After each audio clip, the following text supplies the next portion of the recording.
Hey y'all, welcome back to Make It Dairy Free. I am Larisha, and today we're talking about more pantry meals.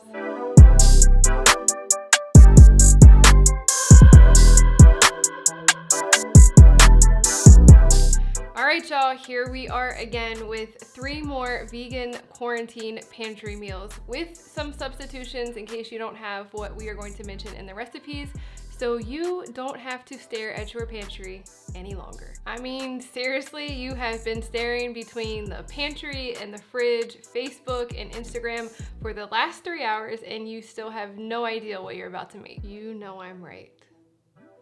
Quarantine or pantry meals are hard enough as it is, so let us take all of the guesswork out of this for you and give you 3 easy vegan quarantine or pantry challenge meals. All 3 meals can be made in under 30 minutes or less, so if you like to meal prep, you will love that you can have 3 dinners done in under 90 minutes. So today's meals are going to be quinoa and black bean tacos, an orange cauliflower and rice dish, as well as a vegan chorizo fried rice. So enough talking, let's get right to it. First up is our black bean and quinoa tacos. This dish takes 30 minutes to make, and most of that time is letting the quinoa cook.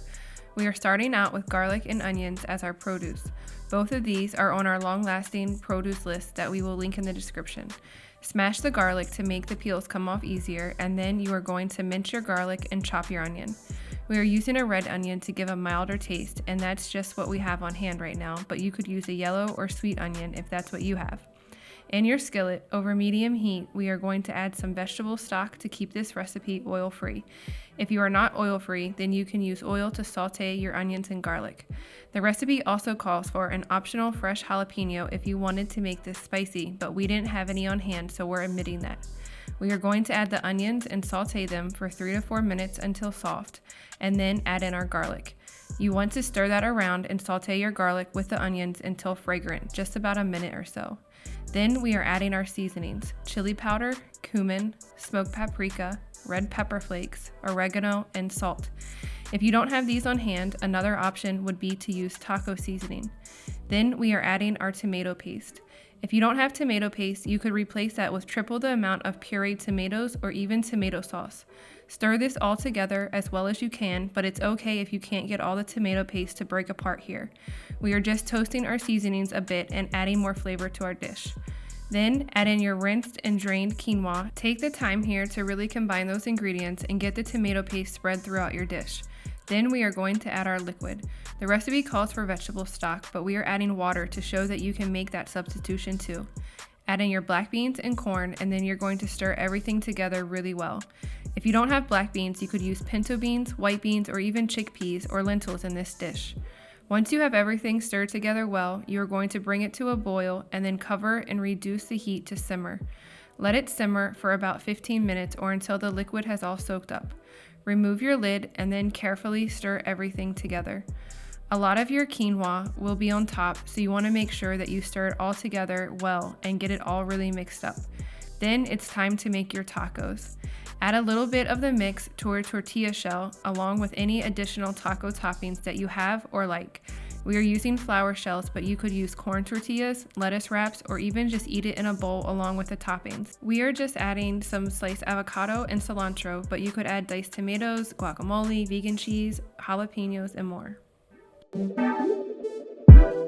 Next up is our orange cauliflower and rice dish. To start, we are going to cook up some simple white rice for this video according to the package. However, you could pair this with our garlic turmeric rice or whatever your favorite simple rice dish is. We love basmati rice, but you could use any quick cook rice or even another grain like quinoa to pair with a cauliflower. Speaking of cauliflower, it's time to chop it up. Cut off any undesired leaves if you purchase yours from the store. However, if you grew this or got it from a CSA, remember all parts, even the leaves of a cauliflower, are edible, so don't waste those. We are using the stems in this recipe to reduce any waste. Chop your cauliflower into bite-sized pieces. We like ours a bit larger, but you can chop into any desired size. Just try to make them all the same size so that they all cook evenly.